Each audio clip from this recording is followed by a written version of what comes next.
Hey everyone, welcome back to LightHearted. I'm Rachel. And I'm Britton, and we are so excited for today's episode. We obviously have a special guest joining us, and he just really has some awesome insights to share with all of you. This is Jordan. He's a dad. He's a dentist by day, a published author, and he and I have a very special connection because we're married. Hey. So please help us welcome my very favorite person in the whole world, Jordan Allen.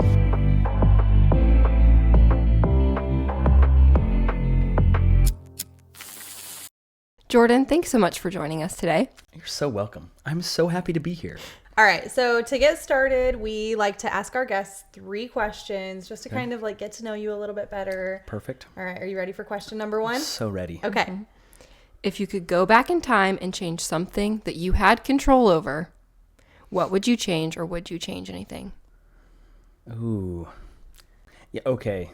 This is if I could go back in time when Bitcoin was 15 cents and tell myself to buy it. I mean, I think that'd be fun. That's a good answer.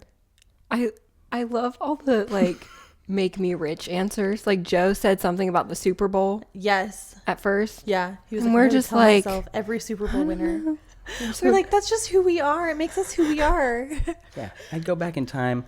I'd spend my meager life savings as like a 15-year-old all in on Bitcoin. I mean, And then who knows where we'd be right now. Probably the same place. But our microphones would be gold-plated. that's true. Yeah. That would be an option one day. All right. You ready for question number 2? Ready. If you could give your younger self one piece of advice, what would it be? I would give young Jordan this piece of advice. Are you ready? I would tell myself to not worry about being competitive with other people, but instead be competitive with myself. Because I feel like a lot of times I would compete with somebody to match someone or be just a little bit better, but I didn't have I wouldn't give my full entire effort that I maybe could have. Yeah. And so I think I'd give myself like that. Like, give it your all, not just good enough. Does that make sense? That's a really good answer. I like it. I have not considered that one. Mm-mm. I like that one. Yeah. That's why we ask every guest to Yeah. see everyone's. Everyone's different. I love Yeah. it. All right, last question. If you could ask your future self one question, what would you ask? Ooh. Okay, I would ask future me, what is the biggest way that I have disappointed my wife or son? And No. so that I could avoid it. Because everybody makes mistakes, right?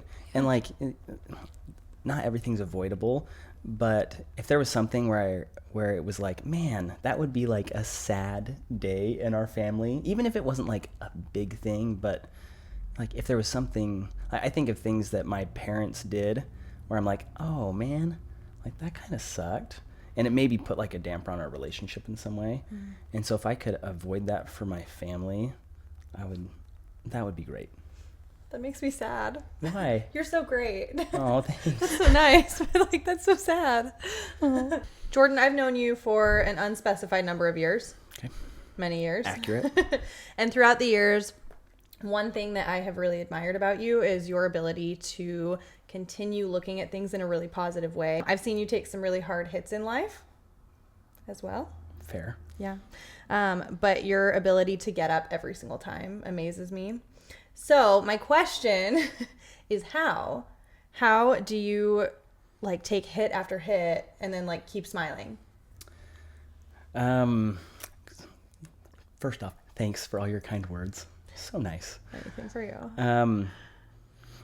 I don't feel like I have a secret recipe or anything that's super crazy on that, but I do feel like I've spent a lot of time developing a certain type of mindset that I think makes it easier to kind of keep getting back up and keep fighting and keep going forward. And it starts with how I view myself. I have a story, okay?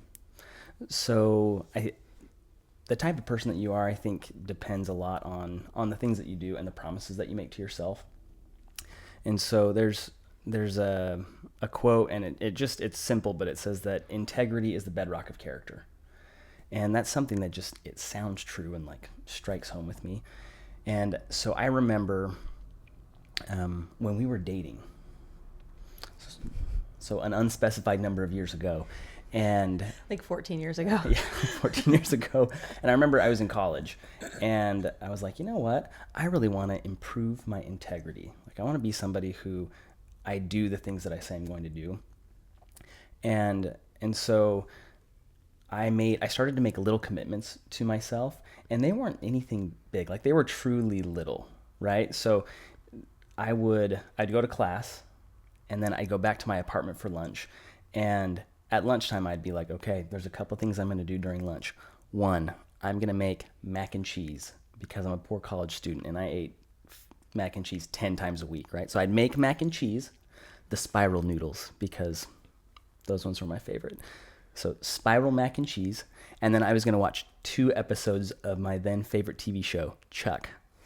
Okay? It's a good one. And then I'd get started on my homework. Okay? And so then every day that I was like, okay, that's what I'm going to do, I would make sure that I did it. And so I'd make my mac and cheese. I'd sit down and watch 2 episodes of Chuck, and then I'd go and do the thing. And so I'd have like this continual cycle of evidence of like, I said I was going to do it, and I did it. And they were like, I need to eat, right? And watching my favorite show was fun, right? Well, it doesn't have to be like something hard, but I continually had evidence on like, okay, yep, I said I was going to do it, and I did it. And I found that as I developed that on small things, if I was doing something bigger, it was kind of just like an automatic foregone conclusion. Like, I'm going to continue, I'm going to get it done, I'm going to do it because I said I would. And so going back to your question of like, you get knocked down and you get back up, or you go through something difficult and you keep moving forward, I think that type of experience of developing integrity and being like, I'm going to do what I said I'm going to do, just makes it not necessarily easy, but there's not a question that I'm going to finish it or I'm going to get through it, because that's the pattern. That's like the evidence my brain has and tells me, yep, you're going to do it, you're going to finish it. What's the next step? Can you think of any other times that has served you specifically, where you're like, you know what, like I built up my own personal integrity, and so it helped push me through this life event or like this project that I'm working on? Yeah, there are a handful of like really important categories, right? But I'd say over the last few years, like dental school was a big category, right? And then writing books was a big category. And in both cases, not easy, a ton of work, and having something that I could rely on to like help me push through. So useful, because in both cases, lots of opportunities for discouragement, and having some of those backbone, solid foundational things like integrity really help push through. Okay, so I have a question. What did you do on the days like you woke up and you just didn't want to push through? You didn't want to get out of bed. You didn't want to go to school, whatever it was. Yeah, so the first thing was that I had put my family into crushing debt, and so that I couldn't give up. So there was that. Thank you for that. And the second thing was I don't believe that we were put on earth to fail. I feel like we're here so we can grow and learn and improve. And if that's the case, then whatever difficult thing that I'm going through, there's a way out, right? I remember one particular time, we had it was like an orthodontic class final, right? And it was a hard class, and so we go and we take the test, and like our study group of friends, we all got done, and we were like, man, that was rough. Like, I hope I passed. I have no idea. It was terrible. And we started talking to the rest of our classmates that were outside of our study group, and everybody was like, oh yeah, that's perfect, just what I studied for. And we were like, what are you talking about? And it came to light that all the dental fraternities, they had access to previous tests. And so they had studied like a lot of the questions and answers that were on this test, but kind of like high school where nobody ever asked me to like do drugs with them, we also weren't cool enough to get extra test answers. in dental school. That sucks. Yeah. And so there was this test where it was like our study group, even though like we worked really hard, like guaranteed we all bombed that test. But it came out that there had been these study guides that had been circulated that everybody else had access to, but not everybody had access to them. Nice. And so what happened is they ended up throwing out the test. And so it was one where it would have been like severely detrimental to your grades, and it didn't matter. And so it was like, man, I put in the work. It was hard. It was a crappy situation. And yet there was a way out. And I've seen that like time and time and time again. And it's like another piece of evidence that my mind has picked up on and been like, hey, you know what? It's going to work out. Things are going to, somehow it's going to work out. I think one thing that's come up quite a few times in the course of our relationship is like, okay, is this thing worth my integrity? Totally. And I think like I started realizing how important that was like because of you. And like I feel like you have so many instances where you're like, you know what? Like I chose to do the right thing. I didn't know there was a wrong thing that I could be doing, but like either way I did the right thing, and like my integrity is not worth whatever that was. Yeah. Yeah, and I think that's really cool. Yeah, I think you're really good at, especially with people, like the way that you treat people good, even if it's like uncomfortable or inconvenient. And I feel like I've tried really hard to have integrity with like work and school, and I've learned from you a lot that people matter too. Stop. This isn't about me. This is about you. No. Okay, so I have a follow-up question. Was there ever anything that you knew you should have done and you didn't do it and it like came back to bite you? Yes, but maybe not in the way that you'd think. There have been several times where I've started a big project, right? Normally in the realm of home renovation, and we get like 80 or 90% of the way done. Yeah. And we're like, man, look at all of this improvement. Mm-hmm. Look at the change. Look at what we've accomplished. And then like we take a little break, mm-hmm. right? Because we've been just pushing and working, and then it's like good enough for a little bit of time. Yeah. And then where it comes back to bite you is where you've got to put that like final 10% of effort in. Right. And it's a monster. It's so much harder if you would have just continued and finished it up.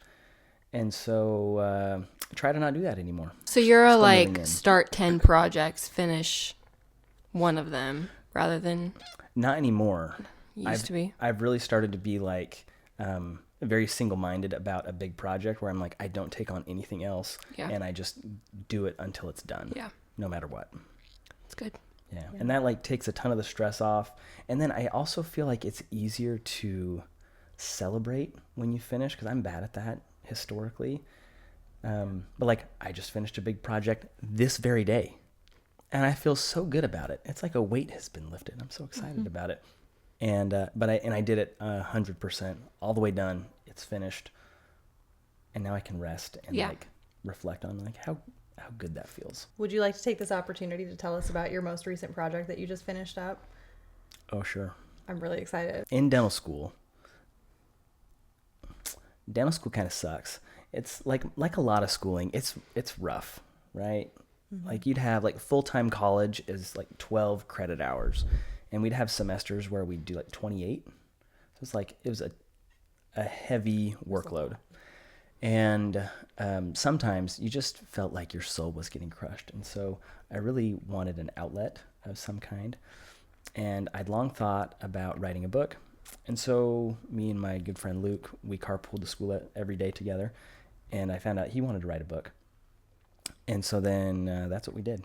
We'd like bounce ideas off of each other, like on our hour that we'd spend in the car every day. And by the time I finished dental school, I'd written and published my first book. So that was really exciting. It's called The Left Hand, and it's great. By Jordan Allen. By Jordan Allen. It'll be linked below. On Amazon and Audible. So then I got that book done. And after I got that book done, Britton was several months pregnant. And then we moved and started a new job. Yeah. And then we had a newborn, right? And so it kind of writing got put on the back burner, as one may imagine. Mm-hmm. And then over the next couple of years, like I kind of like young family life got in the way of this other creative outlet. And then a few years ago, I was like, okay, it's time to finish. And so I wrote the second 2 books, and this morning I just sent them the final totally edited versions off to the formatter, and the final drafts will be uploaded to Amazon probably on Monday. That's so awesome. Yay. So links to all 3 will be below. So excited. So cool. Yay. Okay, so one thing that we've talked about before is that you are very, very good, and I've seen this as well, at maintaining a really positive self-view and like just how you feel about yourself, and I guess like your own self-worth. Like you're so good at maintaining that even when life knocks you down, or like when you've been rejected from things or whatever, like you're really good at just getting back up. So my question is, how do you define self-worth, and like how has having that positive self-view like come up for you in your life? Like how were you taught that, or like where did you learn that? Okay. So many good questions. I know. So what's so self-worth? many nice words too. Okay. What is self-worth? Let's start there. Let's start there. My definition of self-worth is how you actually truly feel about who you are. And maybe another way would be like, am I proud of who I am? Mm-hmm. And I think if you can say that, like, I'm proud of me and the person that I am, like, it doesn't really matter so much the external things that happen. Mm-hmm. Like you can still like be at peace with things because you're proud of who you are. And so I think that's how I define it. As for where I got this idea, or like kind of developed this worldview or self-view, I give a lot of credit to my dad. And it's kind of like, there was a lot of stuff that was observational, that I'd see the way that he handled himself in certain circumstances. And that had a big impact on me. But then the other thing was, there were a couple of books that he had recommended that I read that had a significant impact on my life. One kind of like sounds sort of cliche, but it's called The Psychology of Winning. And like reading it, it's not a big book, it's like, I don't know, 120, 150 pages. And it's like a pretty simple book. It has a lot of things in there about how you should think about yourself and how you should think. And so it's not necessarily just like, how to win and like beat down your opponents. Like, it's nothing like that. It's just, thinking of yourself in a positive light and like feeling like you're a winner. The other one was As a Man Thinketh by James Allen. No relation, sadly. But such a good book. I know those 2 books are ones that you've said, like, you will reread them every year, and, like, you wish every single person on the planet would read them. Yeah, big time. Like, when our son gets a little bit older, like, probably when he's 12, I'll be like, okay, round 1, read them, write me a book report. It's definitely going to happen. Love that. Yeah. I can tell your excitement is so high. I think they're great. I think it's so awesome. Good. Yeah. Yeah. So I think there were those 2 books, a few others sprinkled in there, but there were a few different sources that just really improved my outlook on life and changed the way that I thought about the world and thought about myself. The other thing, and I think this might be that there's a difference between having information and then applying that information, right? And they say that wisdom isn't just the accrual of knowledge, but the proper application of knowledge. And so our minds are really powerful, and they're always looking for evidence. Your mind wants to back up what you think, right? And so if you're like, okay, I think I'm a good person, your brain is going to be like, okay, do I have evidence to support that or not?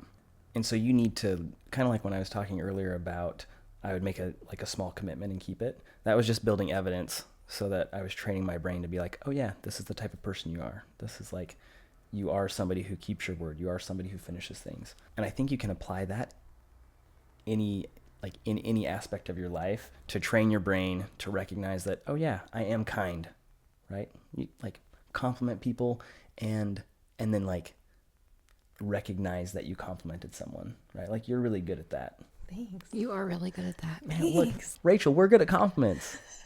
You guys are so See? good. But like, even just like little things like that, it sends a little signal to your brain and provides some evidence that, oh, hey, yep, you are kind, or you are punctual, right? Or you are clean, whatever you like want to achieve or you want to become. You just need to like create opportunities for evidence in your own life for it. I like that a lot. Yeah, because we've talked about how like our brains know when we're lying to it. Yeah. Like, Yeah. And we've talked about how there's optimism, right? And then there's like unrealistic optimism. And it's not good for your brain because your brain knows that you're lying, right? Okay, so I've already acknowledged this, but like you are really optimistic, but it's not like you're just optimistic because life is beautiful and wonderful and amazing for you. Right. Like you've been through some really hard things. Sure. And like you've really like persevered through some really hard things. So how do you balance acknowledging the hardship while not letting it consume your whole identity? Yes. Okay. Yes. Amazing question. Okay. So we're going to jump straight into a story. Just the other day. Okay. We were test driving a car. Okay. And then we saw that car everywhere. Like we drove and it was like on the way home from test driving that car, I think we saw 4 or 5 of them. And then the next day it was the same thing. We saw it everywhere. And I think it's the same way with whatever you're going through, right? It's like, oh, if I'm constantly focusing on or looking for X, like I'm going to see it everywhere. And so, if you're just focusing on the hardship part, like it's going to consume you. You're going to see it everywhere. You're going to see evidence of it everywhere, and your brain's going to back it up and reinforce it and make it bigger and bigger and bigger until it's like a pretty tough pit to climb out of. I think there's 2 things that are really helpful. And one is the idea of neutral statements, right? I think you can explain that really well because we've talked about neutral statements. Do you want to explain what that is? Yeah, I think we've talked about it on here as well. Is just like instead of saying I'm a wonderful unicorn princess or like I suck at everything, you just come up with a neutral statement, something more like I am practicing at getting better at this, or like I'm learning how to forgive myself, or I'm doing like something very neutral where like it takes all the emotion out of it. It's just like it is what it is, but like in a very neutral way. Yeah, almost like a statement of fact. Yes. Right? Like this is a true thing. Yes. And that's okay. Like this is the current situation, the current state of things. Yeah. Like today was really hard. Yep. yeah. Tomorrow can be better. Like that's a true statement. Like it can be better. Yeah. Absolutely. And so I think like having a neutral understanding of the situation and being able to name it and acknowledge that like it exists, right? And you can even be like, it exists and it makes me feel bad and it hurts, right? It's okay to understand that like that is the current state of things.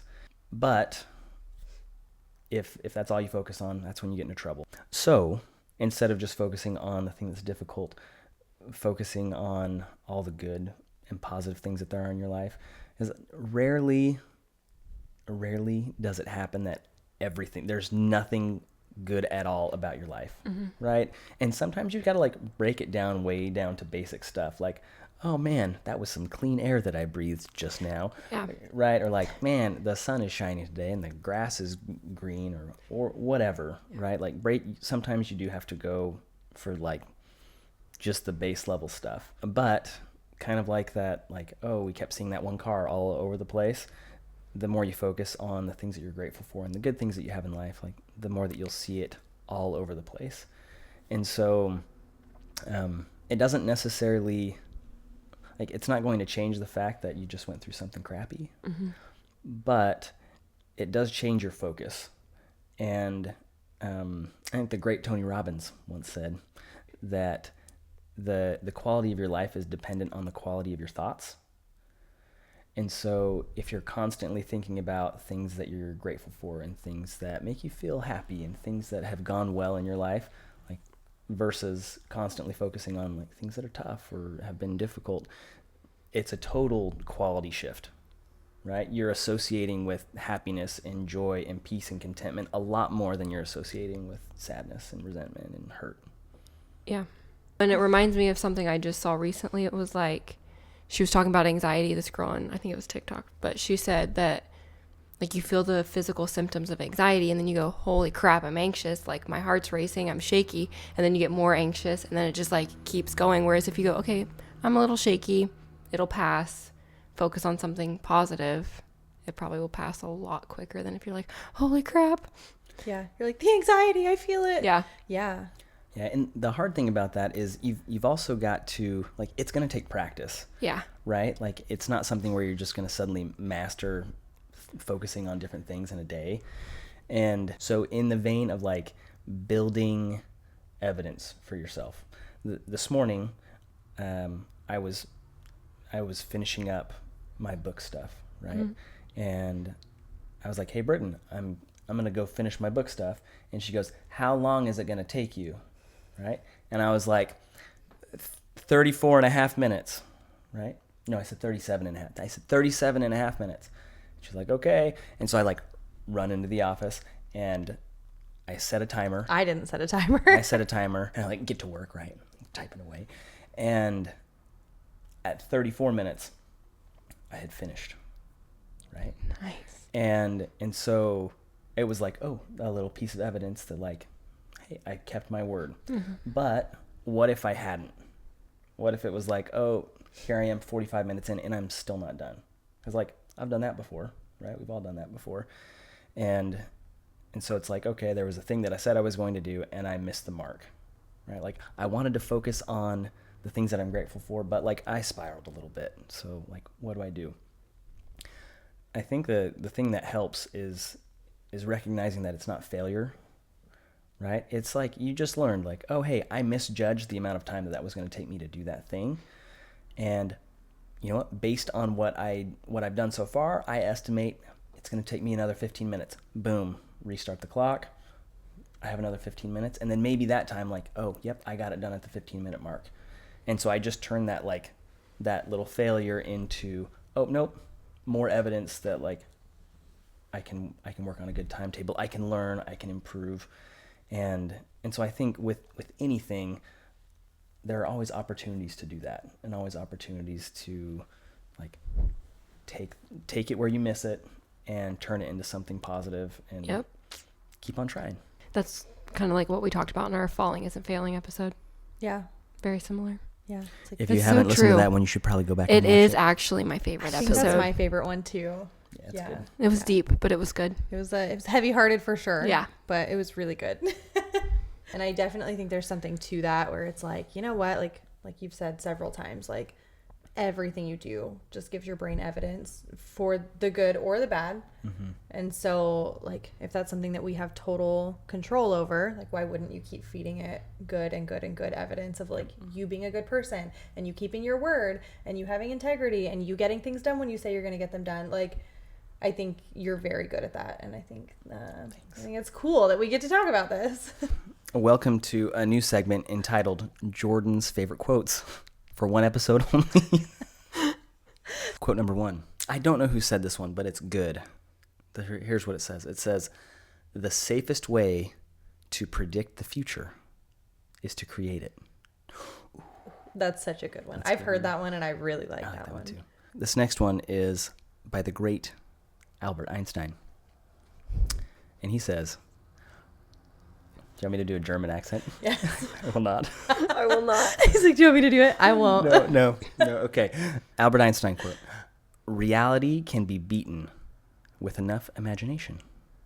Love that. That's you. Love that. You do that. This next one I think fits in really well with what we've been talking about. It's by Earl Nightingale. There is not a duty more underrated than the duty to be happy. And then this is a good one. It's so good. Buckle up. The last one. Jameson Frank said, our greatest battles are those within our own mind. Yeah. Mm-hmm. Mm-hmm. I like that. Mm-hmm. Thank you for joining me on this week's segment of Quotes with Jordan. That was cute. That was so cute. Your Earl Nightingale quote was about happiness. Yes. What do you think is preventing most people from being happy or from finding happiness? I think there's two things that prevent people from like finding happiness.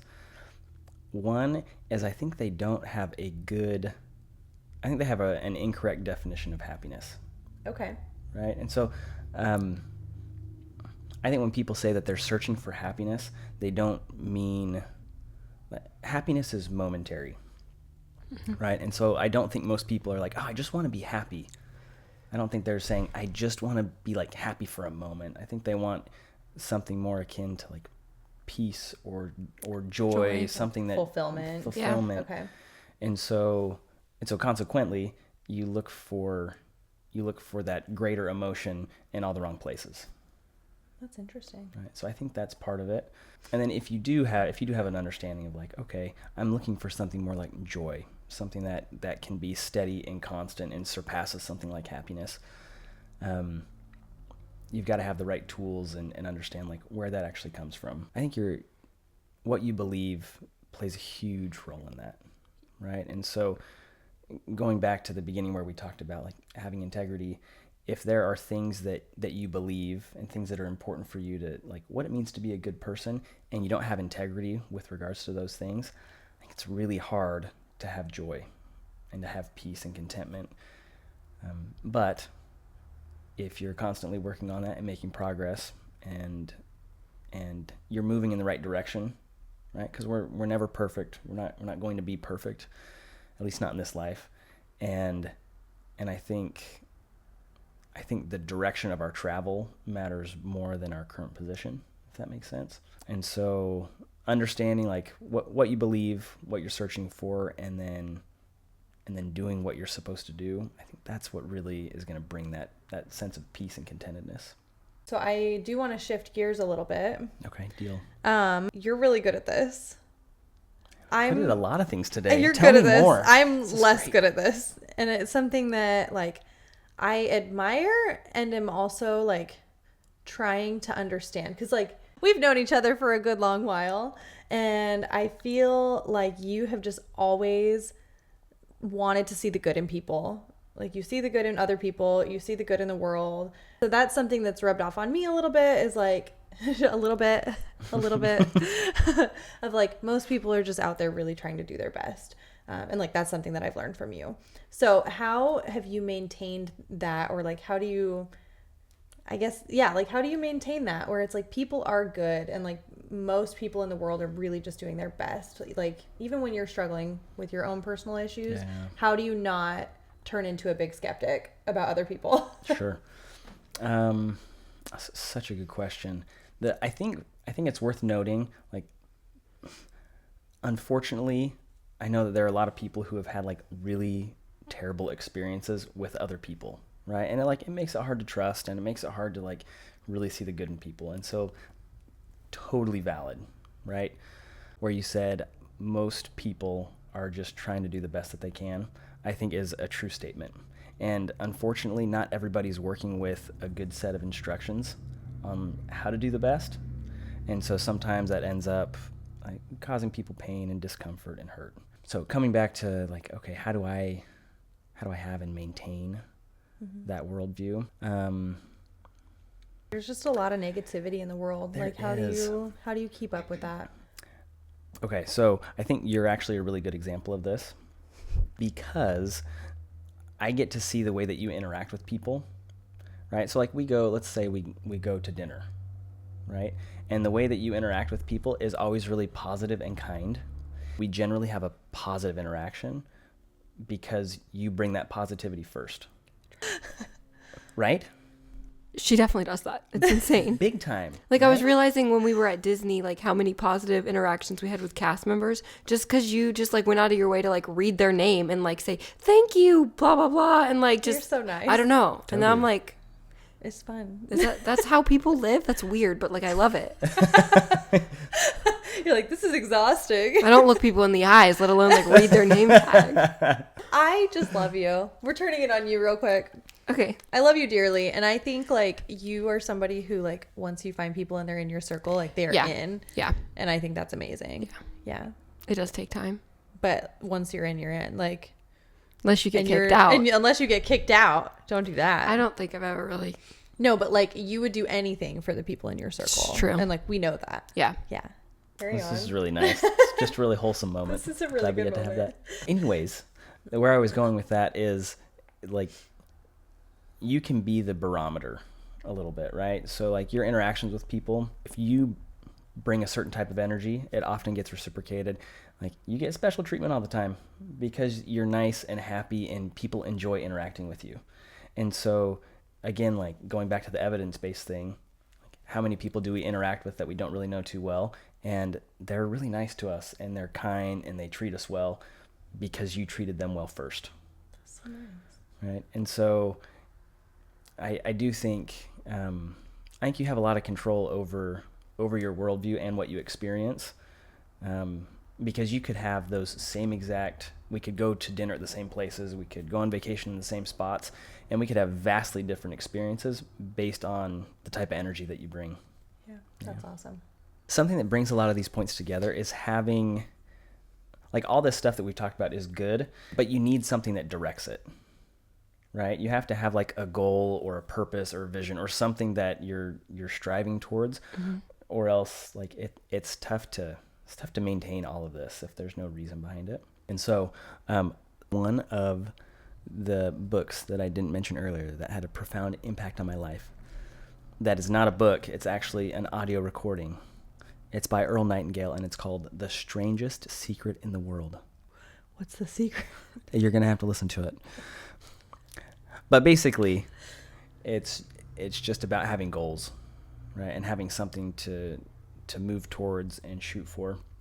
And I think as long as you have somewhere that you're trying to get, it just serves as like a guiding light and beacon for all of your actions. And then there's going to come a point where you achieve that goal and you've got to set a new one. And that should happen again and again and again throughout your life. And yeah. But so you're talking about goal setting.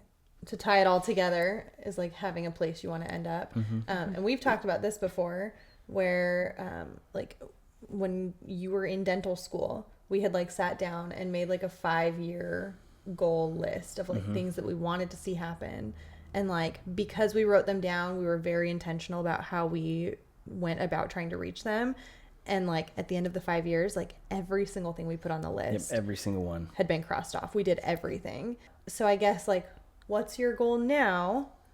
And like, how would you recommend people start? Like, so if they're bad at being, filled with integrity, or if they're bad at being grateful, or they're bad at whatever, like if they struggle with that thing, like what's your goal and how do they start reaching their goals? Loving the wonderful 2-part questions. I love 2-part questions. Part 1, my current goal is simplification, right?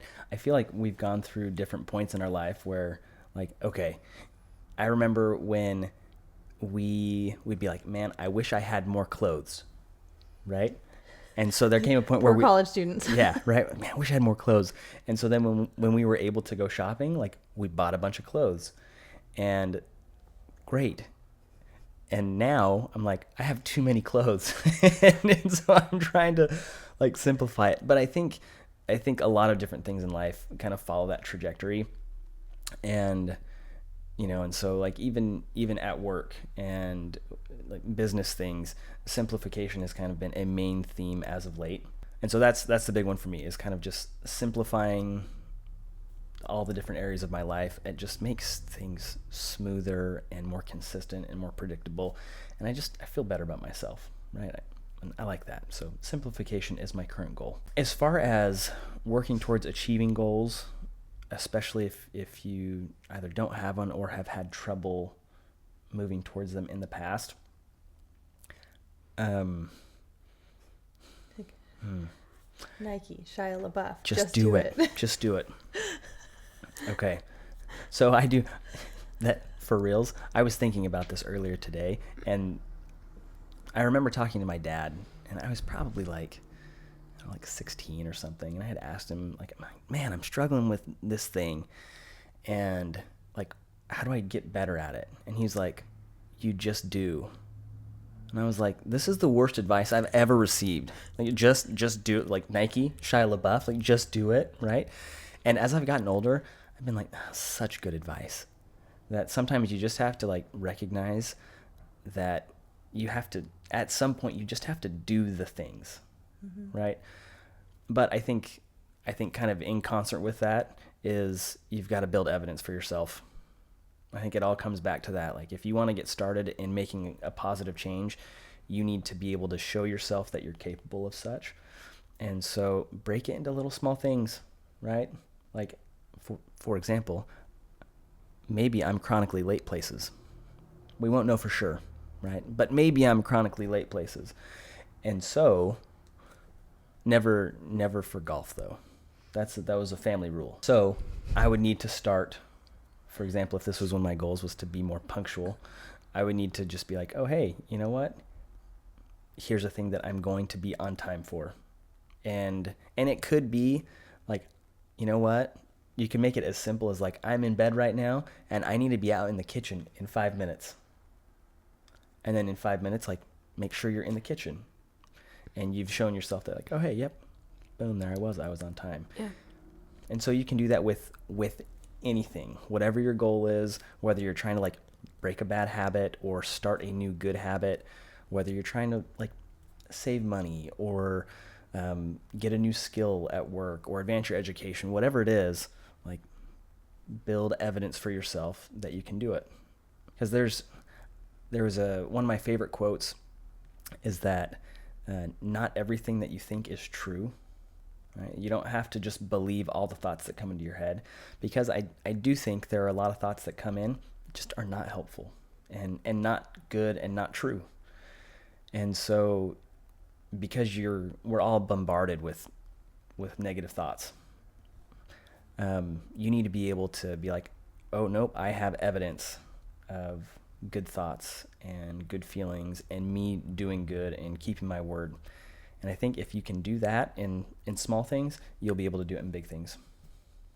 I like that a lot. But it doesn't mean just doing it is going to be easy. No. It may suck. No, it's going to be hard for sure. How long do you think it takes for it to start feeling easy, though? That's a good question. I'm sure it's different for like each. Depends thing on you're like how working hard on. it is. Yeah. 100%. One of my favorite quotes that I'm not going to get quite perfect, but I have it on my phone. I love all the quotes. I love quotes. But it says things that you persist in doing become easier over time, not because the nature of the thing has changed, but rather your capacity to do it has increased. Yeah. Mm-hmm. Right? I remember, I had just graduated dental school, and so I'm like, I'm a real doctor now. I'm a tooth doctor. It's different, right? But there I am in the dental office working on people. So fake doctoring on real teeth. I'm just kidding. I have a license. There I was, a newly minted dentist. Okay? Like, I'm going to work on real life people. And I remember I'd work and it was stressful all day, every day. And at the end of the day, I would look at my schedule for the next day to be like, can I do what is scheduled? Like, do I need to go home and study? Do I need to like watch some videos? Do I need to talk to one of my business partners and be like, hey, how do I do this? And then I remember there was a day where I just stopped doing that. And it wasn't like a short period of time. Like, it was at least 6 months in, if not longer, before I was like, oh, whatever's on the schedule tomorrow, like, I got it. I can come look at it in the morning and it's fine. I have it. But it took a long time, like 6 months is kind of like a long time to to feel confident in something. I think it's dependent on whatever it is, and just the more that you do it, right? Yeah. It's kind of like exposure therapy, right? And then you just get used to it, and you build resilience by continuing to do it and continuing to do it. Yeah. That doesn't mean it's going to be fun. No, but I agree. If you can like sit in it and just, exposure therapy. Yeah. You just like sit with the uncomfortableness of it, and it's okay. And laugh about it. Yeah. That's underrated. If you can go through difficult stuff and laugh periodically, man, makes it so much better. I agree. I think like if you can find joy in like the most challenging part of your life, I think that's like there's something really big about that. Yep, could not agree more. When I was talking about the goal of simplicity earlier, the big thing that I've changed in my personal life has been I've adjusted my schedule, right? So instead of being like, okay, so I have this commitment that I need to make to work out, and I got to go to work, and I want to do this and this and this and all these other things, I've decided that I just have 2 commitments that I need to keep. And one is that I'm going to build a schedule and then stick to my schedule, right? And so now I just have 2 commitments to keep, and that's the evidence that my brain gets that like I'm doing a good job. But I've designed my schedule so that I'm taking care of the things that are important to me, right? And so Like your only rule is stick to the schedule. yeah, Like, and so like so good. I'm lucky that my Monday through Thursday is very similar, and then my Friday, Saturday, Sunday kind of like varies wildly, but I can plan for both things. All right. Well, we could obviously just talk to you all day. Some of us get to. That's really fun for me, but I get to go home. but yeah, so thank you so much for joining us today and just dropping knowledge for everybody. It has been my pleasure. It's been so much fun. We'll have to have you on again sometime Deal. if that sounds great to you. So great. All right. He's probably going to pop into the fear episode at some point. He will be popping into the fear Guaranteed. episode. Yes. Yeah, Can't wait. You'll be a major part of that one. So thank you so much for joining us, and I wish that we could talk longer and more and more and more because you just have really good things to say. Thank you. So we look forward to next time you come on. Where can people find you if they want to follow you, if they want to buy your books? Where can people find you? Okay, you can find me on TikTok and Instagram. More often TikTok though, because let's not kid ourselves. That's where it's at these days. Truth. And then all my books are on Amazon and Audible. And everything will be linked below. All right, take us home, Jordan Allen. Thank you for being here. Hey, you know what? Thank you all so much for joining us today. If you're enjoying LightHearted, don't forget to subscribe and leave us a review. It really helps us reach more people who need a little bit of light in their lives. And be sure to follow us on IG, which is Instagram, at LightHeartedPod to stay up to date with our episodes and to share your own stories with us. If you want to see us get ready to film these episodes, and by us, we mean them, join us, again, them, on their own personal TikTok accounts, which are linked below. And you know what? It's just going to make everything better. Stay lighthearted.